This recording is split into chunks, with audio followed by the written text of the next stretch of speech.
যুক্তরাষ্ট্রের শুল্ক ইস্যুতে সন্ধ্যায় জরুরি বৈঠক প্রধান উপদেষ্টার, অংশ নেবে সংশ্লিষ্ট দপ্তর ও বিশেষজ্ঞরা। নিরাপদ ও স্বেচ্ছা প্রত্যাবাসন দাবি রোহিঙ্গাদের, প্রস্তুত করা হচ্ছে টেকনাফ ও ঘুমধুমের ট্রানজিট সেন্টার। হাসিনার প্রত্যর্পণ বিষয়ে সাড়া দেয়নি ভারত, দাবি বিএনপির। উত্থাপনের প্রতিক্রিয়া নেতিবাচক ছিল না, ফেসবুকে প্রেস সচিব।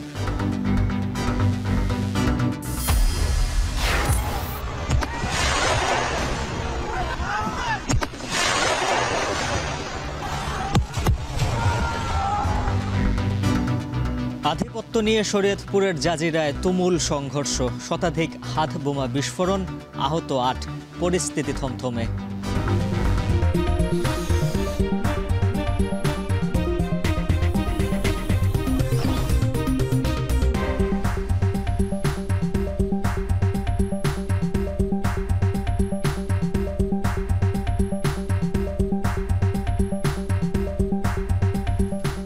স্বাগত। এখন বিকেলের পুরো আয়োজনের সঙ্গে আছে আমি উজ্জ্বল হাফিজ।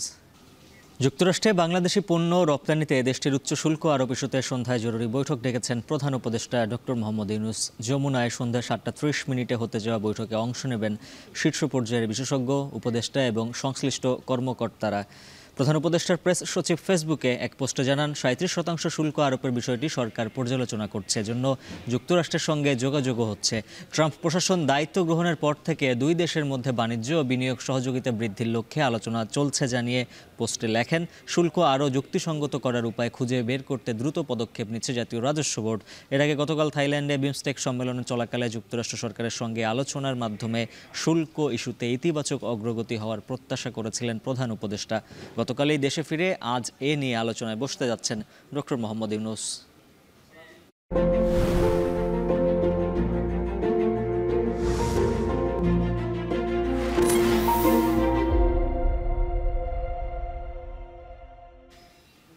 ঈদের লম্বা ছুটি শেষে কাল থেকে খুলছে অফিস, আদালত, ব্যবসা প্রতিষ্ঠান। তাই ছুটির শেষ মুহূর্তে কর্মস্থলমুখী মানুষের চাপ বেড়েছে ট্রেন, সড়ক ও নৌপথে।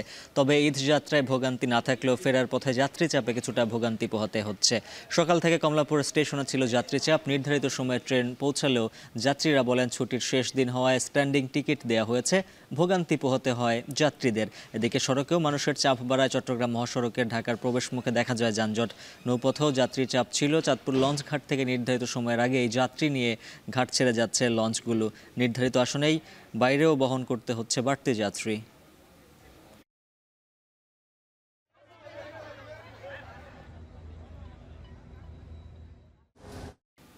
বিমস্টেকের চেয়ারম্যানের দায়িত্ব গ্রহণের জন্য প্রধান উপদেষ্টা ডক্টর মোহাম্মদ ইউনূসকে অভিনন্দন জানিয়েছেন মিয়ানমারের প্রধানমন্ত্রী। তিনি আশা প্রকাশ করেন, বাংলাদেশের নেতৃত্বে আঞ্চলিক গোষ্ঠীটি একটি নতুন গতিশীলতার সাক্ষী হবে। মিয়ানমারের প্রধানমন্ত্রীর সিনিয়র জেনারেল মিন অং প্রধান উপদেষ্টা অধ্যাপক ইউনূসের সঙ্গে সাক্ষাৎ করেন। শুক্রবার ব্যাংককে বিমস্টেক সম্মেলনের ফাঁকে সাক্ষাৎ করেন তিনি। শনিবার দুপুরে প্রধান উপদেষ্টার উপপ্রেস সচিব আবুল কালাম আজাদ মজুমদার এক বার্তায় এই তথ্য জানান। সাক্ষাৎকালে ডক্টর ইউনূস গেল 28 মার্চের ভূমিকম্পে মিয়ানমারের প্রাণহানির ঘটনায় গভীর শোক ও সহানুভূতি প্রকাশ করেন।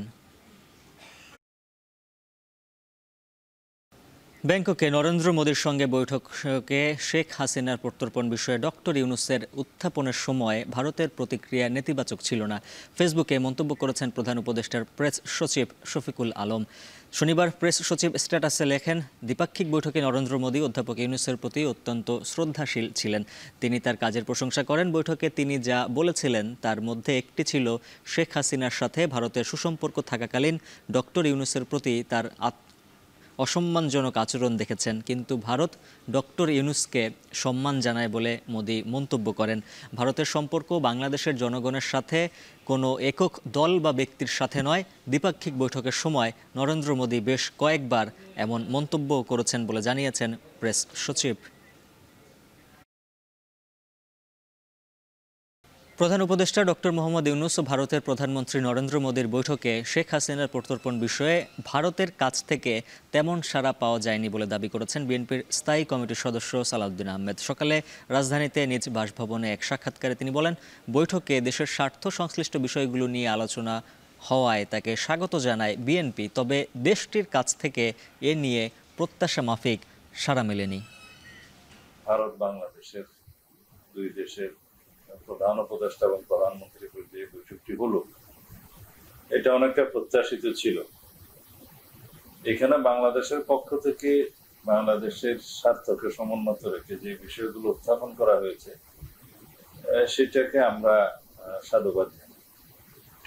যেমন শেখ হাসিনাকে প্রত্যাবর্তনের জন্য ফেরত দেওয়ার জন্য যে বিষয়, তিস্তা পানি চুক্তি এবং সীমান্ত হত্যার বিষয়টি, এটা বাংলাদেশের প্রত্যেক মানুষের হৃদয়ের কাছাকাছি অবস্থান করে এই সুযোগ। বাংলাদেশে আশ্রিত ৮ লাখ রোহিঙ্গার তালিকা থেকে ১,৮০,০০০ রোহিঙ্গাকে ফেরত নেওয়ার জন্য যোগ্য হিসেবে চিহ্নিত করেছে মিয়ানমার কর্তৃপক্ষ। এতে রোহিঙ্গা ক্যাম্পে তৈরি হয়েছে মিশ্র প্রতিক্রিয়া। শরণার্থী ত্রাণ প্রত্যাবাসন কমিশন কর্তৃপক্ষ জানায়, প্রত্যাবাসনের জন্য প্রস্তুত কক্সবাজারের টেকনাফ ও বান্দরবানের ঘুমধুমের ট্রানজিট সেন্টার তালিকা হাতে আসলে এই পরিবারগুলোকে শনাক্তের পর নির্দিষ্ট প্রক্রিয়ার মাধ্যমে প্রত্যাবাসন করা হবে। তবে রোহিঙ্গা নেতারা বলছেন, নিজ দেশে ফিরতে আগ্রহী হলেও আগে তাদের ফেরার মতো নিরাপদ পরিবেশ যেন তৈরি করা হয়। কারণ মিয়ানমারে রোহিঙ্গাদের সুরক্ষার কোনো নীতিমালা না থাকায় প্রত্যাবাসন ঘিরে রয়েছে নানামুখী জটিলতা। কক্সবাজারের উখিয়া, টেকনাফ এবং নোয়াখালীর ভাসানচরে বর্তমানে আশ্রিত রোহিঙ্গা নাগরিকের সংখ্যা ১২ লাখেরও বেশি। আজ ৮ বছর বাদ আর লই যাবে হদি আমাদের আর তো খুশি যা আই রাতে গুন জানে ভাই আইন আশা করি বেগুন যাবো বলে আর ইয়াম বেতলে দাস আর আশা করি হাত করি আর হাম মাখা দাইম বই কে আর দেশ আর কান এত আর দাইম বই ইয়ান ৮ বছর মে আল্লাহ ৮০,০০০ মানুষ নিজাত দইলে তো তো আল্লাহ ৮০,০০০ হইলে আল্লাহ ৮০,০০০ নিজাত দেখিয়ান আর বেশি শুকরিয়া করি কেল্লা আর দেশান আর দেখিওম দেয়ান আল্লাহ বলি। শরীয়তপুরের জাজিরায় আধিপত্য নিয়ে দুপক্ষের মধ্যে তুমুল সংঘর্ষ হয়েছে। তবে লাঠি বা ধারালো অস্ত্রের পরিবর্তে উভয় পক্ষেই ব্যবহার করেছে হাতবোমা। শতাধিক হাতবোমার বিস্ফোরণে আহত হয়েছেন অন্তত ১৫ জন। স্থানীয়দের দাবি, সকাল ৯টার দিকে মুলাই ব্যাপারীকান্দিতে দুই আওয়ামী লীগ নেতার আধিপত্য নিয়ে সংঘর্ষের সূত্রপাত। এ সময় দুই পক্ষ শতাধিক হাতবোমার বিস্ফোরণ ঘটায়। এলাকাটিতে থমথমে অবস্থা বিরাজ করছে। মোতায়েন করা হয়েছে আইনশৃঙ্খলা বাহিনীর অতিরিক্ত সদস্য। পুলিশ জানায়, ৪ বছর আগে ইউনিয়নের চেয়ারম্যান পদে প্রতিদ্বন্দ্বিতা করেন কুদ্দুস ব্যাপারী ওরফে বোমা কুদ্দুস ও জলিল মাতবর। এতে চাঙা হয় তাদের পুরনো বিরোধ। ৫ আগস্টের পর বেশ কয়েকবার সংঘর্ষ হয় তাদের মধ্যে। বর্তমানে এই এলাকার প্রায় সব বাড়িতেই হাত বোমা তৈরি হয়।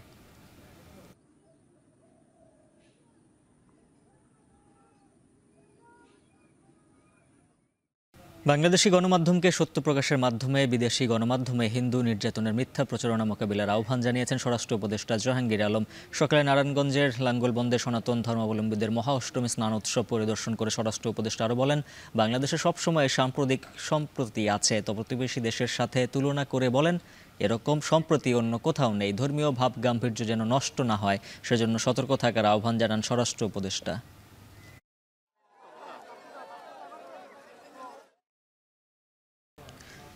রাজধানীর বায়ুর মান উন্নয়নে সরকারের পক্ষ থেকে কমিটি গঠনের ঘোষণা দিয়েছেন পরিবেশ উপদেষ্টা সৈয়দা রিজওয়ানা হাসান। সকালে মাতুয়াইলে দক্ষিণ সিটি কর্পোরেশনের ময়লার ভাগার পরিদর্শন করে উপদেষ্টা জানান, মাতুয়াইল স্যানিটারি ল্যান্ডফিলের আশেপাশের এলাকার মানুষের জীবনযাত্রা এবং স্বাস্থ্য সুরক্ষায় উদ্যোগ নেবে অন্তর্বর্তী সরকার। তবে শিগগিরই ভাঙারটি সরিয়ে নেওয়া সম্ভব নয় বলে জানান তিনি। এছাড়া ভাগারে ময়লা ও ব্যাটারি না পোড়ানো বা ব্যাটারির সীসা আলাদা করা যাবে না বলেও সতর্ক করেন তিনি।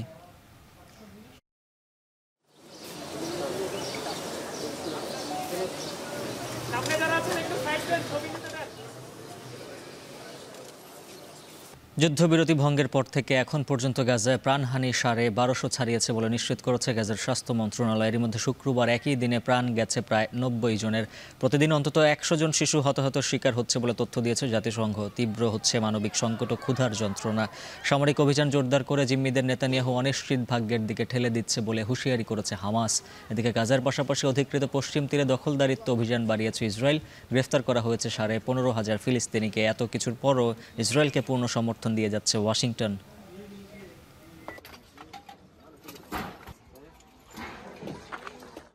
টেস্ট সিরিজ ছাপিয়ে আলোচনায় টি-20-র অধিনায়ক ইস্যু। সাবেক বোর্ড পরিচালক খালেদ মাহমুদ সুজনের পছন্দের তালিকায় এগিয়ে লিটন দাস, তাসকিন আহমেদরা। পিএসএলে সুযোগ পাওয়াকে বড় করে দেখার সুযোগ নেই, বরং পারফর্ম হওয়াটাই মূল লক্ষ্য হওয়া উচিত বলে মনে করেন তিনি। তাহলে এটা এবং যদি খেলায় ভূমিকা রাখতে পারে ম্যাচ জেতার জন্য, তাহলে দারুণ একটা ব্যাপার হবে। সেটাও দলের জন্য এবং লিটনের জন্য একটা বিরাট বড় কনফিডেন্ট বিল্ড আপের জায়গা হবে। বিশেষ করে সেটা টি-20 অধিনায়ক দেওয়া যাবে, বাট সবাই রেডি আছে। সেটা লিটন হতে পারে, মিরাজ হতে পারে, তাসকিন হতে পারে, যে কেউ হতে পারে, বাট বোর্ডের ওটাই ডিসিশন নিতে হবে কাকে দিলে সেটা ভালো হবে। যে কেউ ফার্স্ট বলার ক্যাপ্টেন করতে পারবে না, কথাটা একদমই ঠিক না। আর আপনি যদি এটা হয় যে তাসকিন ইনজুরি হয়, যদি ক্যাপ্টেন্সি না করতে, ডেফিনেটলি মেয়েটা তো ভাইস ক্যাপ্টেন থাকবে, he will run the show. শেষ হচ্ছে এখন বিকেল। এখন টেলিভিশন ওয়েবসাইটে দেখুন এখন.টিভি, ফেসবুকে দেখুন facebook.com/tv.এখন, আর ইউটিউবে দেখুন youtube.com/c/echontv।